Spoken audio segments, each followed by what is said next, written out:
A Complete Unknown is the rare Hollywood movie that has inspired a reckoning.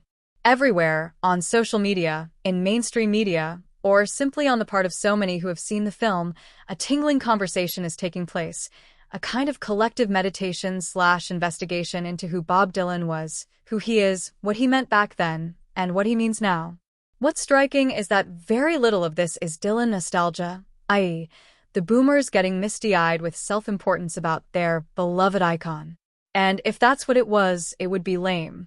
No one would hate it more than Dylan. The Dylan conversation that's been ignited is very present tense and alive, and very exploratory.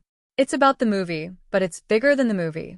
It's about everyone who has seen A Complete Unknown, or everyone who simply grew up with Dylan, looking anew at the question, what was it about him? What's his magic, his hold on us? The reason that's a question we're still wrapping our heads around is that the answer is still mysterious. If you talk about the Beatles or the Stones, who, along with Dylan, make up the holy triumvirate of the 60s music gods who changed everything, their majesty is infinite, yet in an obvious way we can all feel what it was about. The Beatles did nothing less than recolor the world's DNA. We hardly need to have them explained. The Stones, for decades, were referred to as the greatest rock and roll band in the world, and that kind of said it. But Bob Dylan, from the moment he came up in 1961, had endless labels attached to him: protest singer, folk musician who went electric. That somehow failed to describe him and his place in the universe. It's not that the labels are inaccurate. He did start off as a protest singer. He did go electric, and that was a game-changing, world-shifting moment. But none of that, in an odd way, describes what's transcendent about Dylan. And what I love about A Complete Unknown, and what I think the movie has, in a way, almost been undervalued in doing, is that it channels the magic of Dylan far beyond those pesky labels. It shows you that what was beautiful about him was something that can't be put into words. Many have noted that Dylan, as Timothee Chalamet plays him, is an intentionally mysterious and obscure figure who speaks in tossed-off epigrams and ornery cryptic asides. He's not about to let that thing called conversation pin him down. When Joan Baez, Monica Barbaro, who has become romantically involved with him, says, "You're kind of an asshole, Bob," that's the dimension of him she's referring to, that in addition to competitively dismissing her, he'll make up stuff about his past, like saying that he joined the circus, and refused to cop to it, not allowing even his lover to pin down who he is. In The Complete Unknown, the Dylan we see is the original too-cool-for-school indie rock jerk.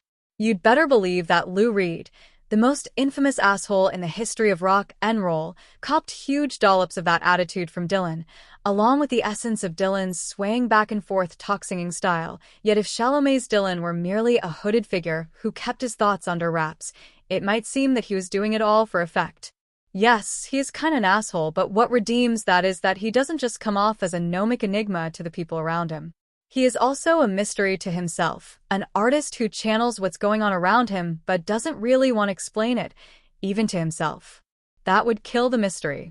When Bob, in the movie, talks about what Woody Guthrie meant to him, the point is that Guthrie's folk music touched this kid from Minnesota on a level beyond words and beyond explanation.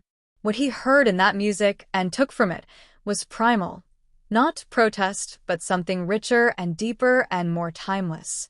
A template of faith.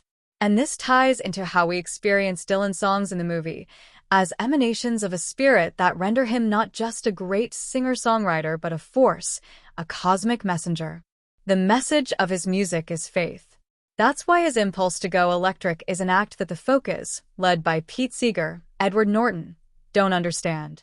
It's not just that they prefer acoustic instruments. They believe in ideas. The fight for social justice. Dylan does and does not. He believes in something more personal and unsayable. The ability of a song to usher you into a state of reverence, to lift you into the heavens. One reason why the Dylan reckoning taking place now is moving to me is that it mirrors my own journey with Dylan. For too many years, everything I knew about him and learned about him got in the way of my ability to truly hear him. Growing up in the 70s, I had many of his records and listened dutifully to them, but I somehow always felt like I was missing something. Simply put, I couldn't grasp most of the lyrics, and that made me feel like I was a C student in Dylanology. What did those torrents of words mean? I recognized that the protest singer label was one that he'd grown past in a few years. But what he'd never grown past was how the boomers lionized him as a poet. I've never much cared for poetry. It doesn't speak to me. And I felt like most of Dylan's poetry sailed over my head. It wasn't until I was in my 30s that I began to truly hear Dylan and to confront the great paradox about him, that his lyrics, much of the time, don't matter all that much. I mean, they do, and they don't. My favorite Dylan album is Blood on the Tracks, and there have been many days when I think the greatest Dylan song is Tangled Up in Blue. I've listened to it 1,000 times, but I don't understand 90% of the lyrics.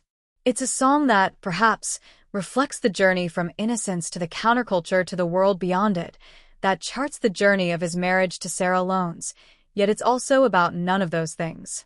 The song is about the feeling of it, of seeing the life you've lived come into view even as it recedes like a lost highway. And that's right there in the sound of it.